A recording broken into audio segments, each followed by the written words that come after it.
예, 경기도 양주 출신의 정성우 의원입니다. 제가 굉장히 중요한 인사청문회인데 좀 늦어서 대단히 죄송하다는 말씀 좀 드리겠습니다. 근데 제가 뛰어오느라고 코피까지 터졌습니다, 사실. 우리 조희대 후보님 진심을 축하드리겠습니다. 예, 감사합니다. 정말 역사에 남는 국민들의 신뢰를 다시 회복하는 대법원을 만드는데 좀 중요한 역할을 해주길 정말 진심으로 당부드리겠습니다. 네. 제가 어제 집에 가서 좀 늦게까지 좀 후보자의 답변서를 좀 읽어봤습니다. 몇몇 가지 말들이 생각이 나갖고서 좀 메모도 했습니다. 첫째, 후보자가 그동안 이제 법관으로 계시면서 사건의 경중을 따지지 않고 한 건 한 건 정성을 다해서 재판해왔다. 라는 걸 말씀하셨습니다. 그렇게 답변하셨죠? 그렇습니다. 정성을 다했다는 말 굉장히 의미심장하다고 생각합니다.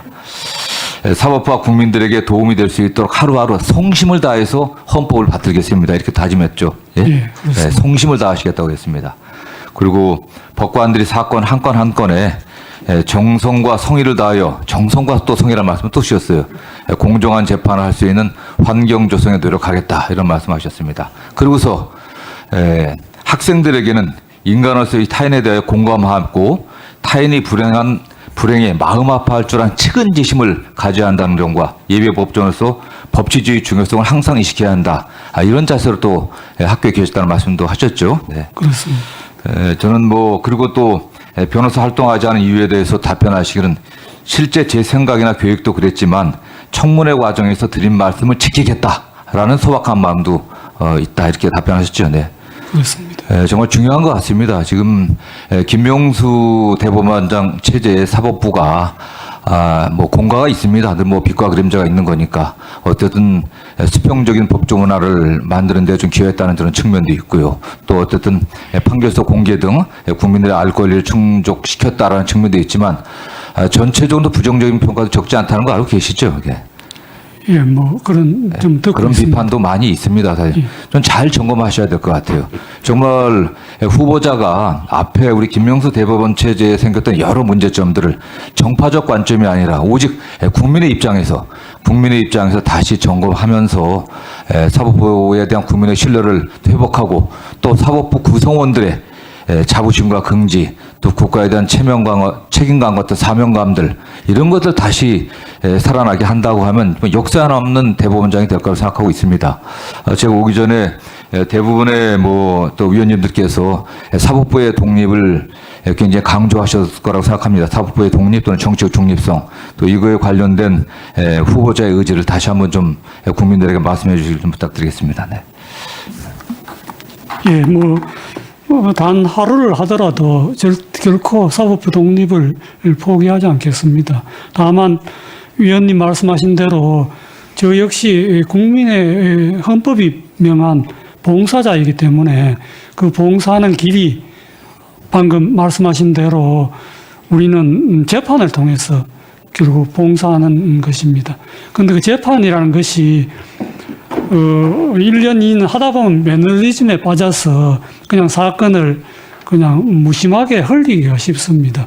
그런데 그때마다 10년, 20년, 30년 재판에 매진하기 위해서는 그 한 건 한 건의 사건이 자기 사건이고 자기 형제의 사건이라고 하는 그런 측은한 마음, 이 사람들이 이 재판이 늦어지면 얼마나 피해를 볼까, 또는 멀리서 차를 타고 하루 종일 왔는데 또 오라 하면 얼마나 불편할까, 또 결론에 대해서도 얼마나 노심초사하고 재판에 걸려있는 동안은 3년이든 5년이든 계속 그 재판에 대한 골똘하게 되어 있습니다.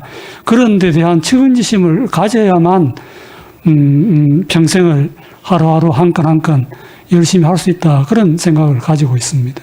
네, 어쨌든 그런 자세가 대법원장의 그런 마음 자세가 우리 대법원의 구성원인 우리 판사들에게도 그대로 전달돼 갖고 그런 분위기가 된다고 하면 신뢰를 얻지 않겠습니까?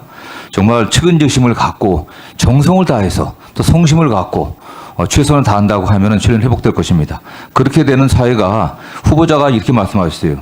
최고법원인 대법원이 제시하는 공평무사하고 불편부당한 법적 판단이 모두가 인정하는, 신뢰하는 최종적 기준으로 받아들여질 때 가정에는 화목이, 거리에는 질서가, 직장에는 상생이, 사회에는 안정이 확고하게 자리 잡고 나라에는 평화 번영이 찾아올 수 있기 때문입니다. 이렇게 답변하셨죠. 예, 그렇습니다. 정말 저는 이런 사회가 되기 희망합니다.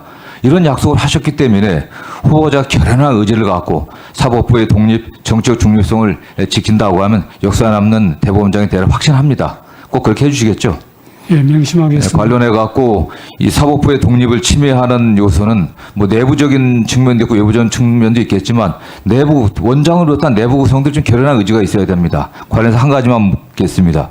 지금 뭐 답변에 곤란할 수도 있겠는데 후보자는 그 서류 제출 요청 등 그 인사 검증을 위한 요청을 뭐 외부에서 받았습니까? 아니면 뭐 내부에서 요청이 왔습니까? 어떤 요청을? 인사 검증을 위해 여러 가지 자료 제출 요구받았을 거 아닙니까? 어떤 기관에서? 예. 근데 어디서 그런 어떤 기관에서 이 자료 제출을 요구받았습니까? 이게? 예, 저희 이 대법원에서도 받았고 네. 또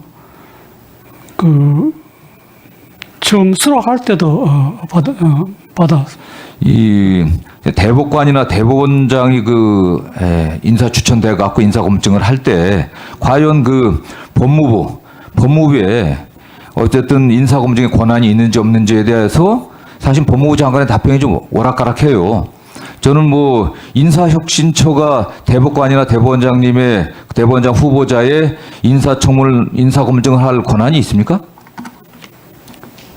예, 뭐 그 전까지는 모르겠습니다만은 저는 개인적으로는 다른 기관은 모르겠지만은 최소한 법원의 어떤 대법원장 검증은 법무부가 아닌 다른 데서 하는 것이 좋겠다는 생각을 가지고 있습니다. 그 같은 생각입니다. 근데 이거에 관련된 규정이 좀 애매한 것 같아요.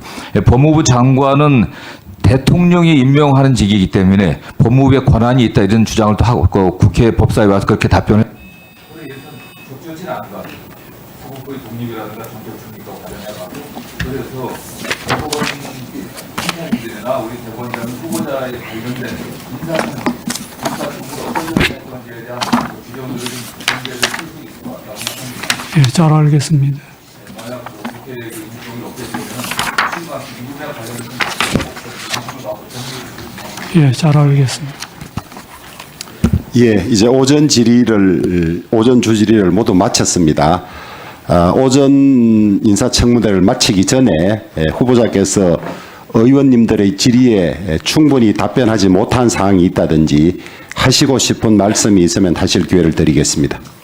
예, 아까 말씀드린 대로 사법권 독립이 존재하는 이유가 결국 국민에 대한 봉사를 하는 방법으로서 사법권 독립을 보장했습니다. 저는 그 점을 늘 명심하면서 지금까지 재판해 왔고, 예를 들어서 보수적이라고 하시지만 물론 법과 원칙에 따라서 재판하는 것은 틀림없습니다. 그런데 많은 사건에서 예를 들어서 근로자가 회사에 일을 하고 밤 2시가 돼서 사장이 다시 운전을 하라 해서 가다가 너무 졸려서 사고 나서 큰 중상을 입었습니다.